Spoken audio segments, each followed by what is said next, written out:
Hi guys and girls, there's another pack opening video this time. It's one of my latest packs of Ellumacent. So I did purchase this game with my Mage update, so I've only got one pack to open this time.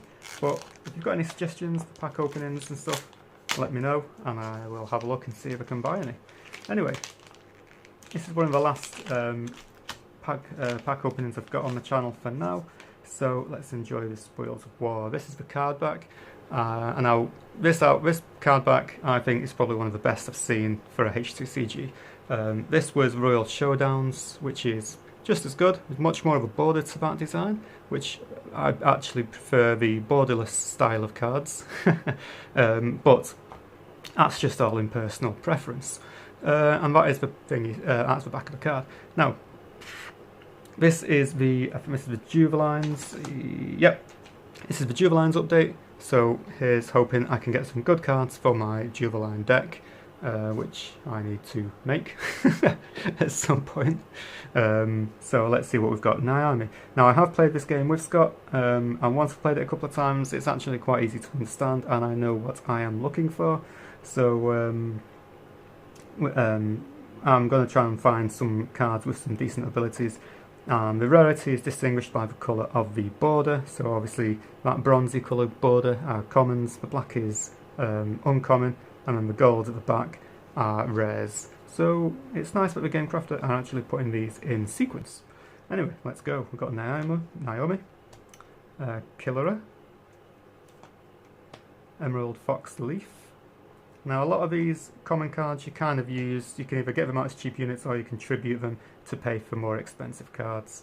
That's why a lot of the skills are very similar in the commons. Naya, the Protective Warrior. I actually have a Naya in my game as well.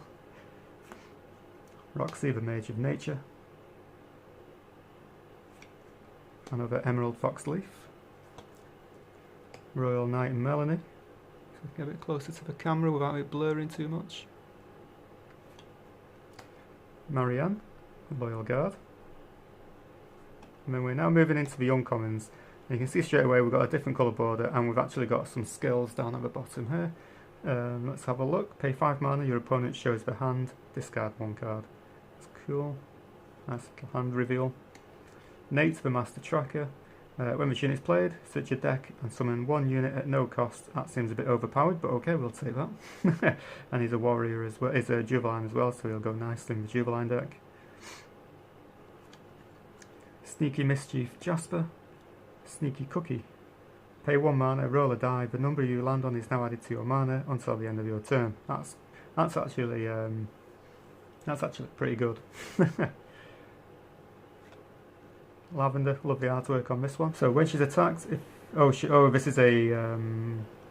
is a companion which basically links to a unit you have in play. When attacked, if the unit's guard level is higher than the equipped unit's power level, they enter battle together as a combo attack. That's where you add their attack power up together. And a very similar style of clothing. Elite Knight Gemma. Guard up for 1 turn. Any of your opponent's units' power level is less than its guard levels. For attacks, you can only deal half damage in battle. That's another companion. We've got Vixie, Mistress of the Archives. Whilst this card is on your field, if you land a 6 on any card, re-roll for that card. Now that's good because in this game a 6 is bad. If you roll a 6, the unit dies on the field, whereas having this card out, it will prevent that from happening. If you roll a 6, you get to re-roll the card. I'm presuming that's a once per turn effect, possibly, but if so, then this would be an extremely powerful card to have in any deck. The last uncommon is Mila, the Explorer of Ancient Lands. Let's see, she is another companion.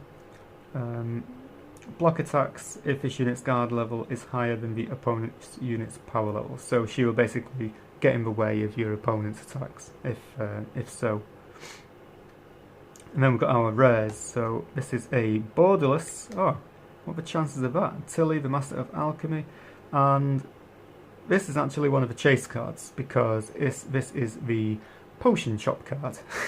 I think in the previous pack opening of Ellumacent, I actually opened the one which is like the candy store. Now this is the potion shop, and I've not actually read this card. So each potion type will cost you 4 mana, and then you've got like a life potion, a mind potion, power potion, poison, sleep. So that's pretty cool. So you pay 4 mana and then you get to do something, whichever one you want to do. That's really nice. It's a borderless card as well. It's funny that we were just talking about borderless cards at the start of the video. And then the last one is another borderless, the Massive Confection. This one is the candy shop. So I've got the 2 chase cards in one pack. That's really, really interesting. This is like a god tier pack almost, because normally the rare cards have got a gold border like this around them. These 2 have not got the gold border. They are the borderless chase cards. And then this one, again, each piece of confection will cost 4 mana. So it's a similar type of thing. It's just different effects. You've got white candy, green candy. Some give you health boosts, some give you power level boosts. And I was not expecting that. And they've obviously got a lot of 9s going on around the corners, which is always a good thing because they are very expensive cards to play, and they obviously give you a lot of mana if you decide to tribute them, and that's the artwork for them. Anyway guys, thanks very much for watching. This is a very lucky pack indeed. Let me know what you think in the comments, and I'll see you next time. Toodaloo.